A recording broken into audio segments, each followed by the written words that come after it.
থেকে অনির্বাণ বেল পাওয়া মাত্রই এবার নিজেকে নির্দোষ প্রমাণ করতে উঠে পড়ে লাগলো। হ্যাঁ বন্ধুরা, ভিডিওতে লাইক দিয়ে দেখতে থাকুন। অনির্বাণের বাবা মা যখন সঙ্গে সঙ্গে থানায় ছুটি গিয়ে অ্যাডভোকেটকে নিয়ে অনির্বাণের বেল করিয়ে আনে, ঠিক সেই মুহূর্তেই পুলিশ অফিসার অনির্বাণের বাবা মাকে সাবধান করে দিয়ে বলতে থাকে যে আপনাদের ছেলে এতটাই দুশ্চরিত্র যে আপনারা কেমন বাবা মা, আপনাদের ছেলে সুষ্ঠু বিচারের দাবি না করে আপনারা বরঞ্চ আপনার ছেলের অপরাধকে আরও বেশি প্রশ্রয় দিচ্ছেন। এতে করে কিন্তু আপনাদেরও ম্যাডাম অপরাধ খুব একটা কম হচ্ছে না। ঠিক সেই মুহূর্তে অনির্বাণের মা বাবা বলতে থাকে যে আমাদের যথেষ্ট পরিমাণে বিশ্বাস আছে যে আমরা আমাদের ছেলেকে ঠিক কেমন শিক্ষা দিয়ে বড় করেছি, এবং আপনাদের কাছে যে মিথ্যে অ্যালিগেশনস এনে আমাদের ছেলেকে ফাঁসানোর চেষ্টা করছেন, আপনারা বরঞ্চ তার মায়ের কাছে গিয়ে জিজ্ঞেস করুন যে তার মা কীরকম কুৎসিত শিক্ষা দিয়ে তার মেয়েকে বড় করেছে, নয়তো বা তার মেয়ের নামে এতগুলো পুলিশের কাছে কেস ফাইল হয়ে যেত না। ঠিক সেই মুহূর্তে অনির্বাণকে বাড়ি ফিরিয়ে নিয়ে যাওয়া মাত্রই যখন অনির্বাণের মা বলতে থাকে রাইকে যে আমি আমার ছেলেকে বেল করে এনেছি, এরপর যদি আমার ছেলের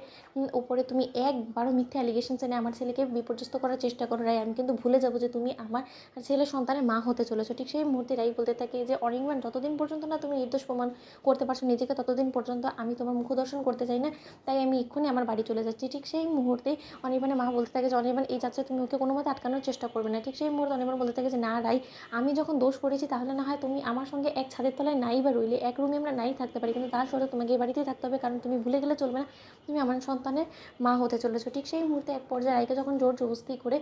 অনির্বাণ রেখে দেয় বাড়িতে, ঠিক সেই মুহূর্তেই স্রোতকে এই বাড়িতে ডেকে আনা মাত্র অনির্বাণের মা বলতে থাকে যে কী ব্যাপার স্রোত, তুমি এখানে কী মনে করো? তখন অনির্বাণ বলতে থাকে যে স্রোতকে আমি ডেকে এনেছি মা। অন্যদিকে অনির্বাণ স্রোতকে সব রকমভাবে সেদিনকার ঘটে যাওয়া ঘটনা করে দেখানো মাত্রই স্রোত বলতে থাকে যে আচ্ছা অনির্বাণদা, তুমি আমাকে একটা কথা বলো তো, যদি সত্যকার অর্থেই সেদিন এই দরজার আর কড়াটা মেজদি ভাই লাগিয়ে থাকে, তাহলে নিশ্চয়ই তাতে মেজদি ভাইয়ের ফিঙ্গারপ্রিন্টটা থাকবে, কারণ মেজদি ভাই ছাড়া সেদিনে পর তো এই রুমের কেউ আসেনি, তাই না? তাহলে আমরা যদি এটা ফরেন্সিক ল্যাবে পাঠাই ওর ফিঙ্গারপ্রিন্টটা টেস্ট করার জন্য, তাহলে নিশ্চয়ই আমরা এটা প্রমাণ করতে পারবো যে সেদিন এই কড়া লাগানোর যে অ্যালিগেশনসটা মেজদি ভাই তোমার বিরুদ্ধে এনেছে সেটা সম্পূর্ণরূপে মিথ্যে, যদি একবার সেই রিপোর্টটা পজিটিভ চলে আসে। ঠিক সেই মুহূর্তেই রাই বলতে থাকে যে এসব করে কী লাভ হবে বলতো স্রোত? ঠিক সেই মুহূর্তে স্রোত বলতে থাকে যে রাই দিদিভাই, তোর এসব তুচ্ছ মনে হলো, আমার কাছে মনে হয় যে এই প্রত্যেক কটা প্রমাণ আমাদের জন্য যথেষ্ট পরিমাণে এই মুহূর্তে ইম্পর্টেন্ট। অন্যদিকে অনির্বাণ বলতে আমার গায়ে লাগানো এই আঁচড়ের দাগগুলো তো রাই আমি অলরেডি তোমাকে দেখিয়ে ফেলেছি, যদি আমি সত্যকার্যে নীলাঞ্জনের সঙ্গে জোরজবস্তি করার চেষ্টা করতাম তাহলে নিশ্চয়ই আমার গায়ে আঁচড়গুলো লাগার কথা ছিল না, সেটা নীলাঞ্জনের গায়ে আঁচড় লাগার কথা, কিন্তু সেই জায়গায় নীলাঞ্জনের গায়ে কিন্তু একটাও আঁচড়ের দাগ নেই।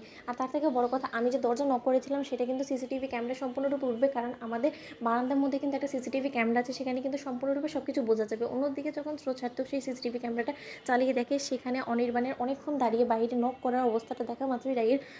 সন্দেহ দূর হয়ে যায়, এবং রাই বলতে থাকে যে তার মানে এতদিন ধরে অনির্বাণ আমাকে এতবার করে বোঝানো সত্ত্বেও আমি কেন তো অনির্বাণকে সন্দেহ করলাম, যা কিছু বলছে অনির্বাণ সেটা তো একটু একটু করে ক্রমশই মিলে যাচ্ছে, তার মানে কি আমি অনির্বাণকে ভুল বুঝেছি? তো বন্ধুরা, ভিডিওটি ভালো লেগে থাকলে লাইক এবং শেয়ার করে সাবস্ক্রাইব করতে ভুলো না।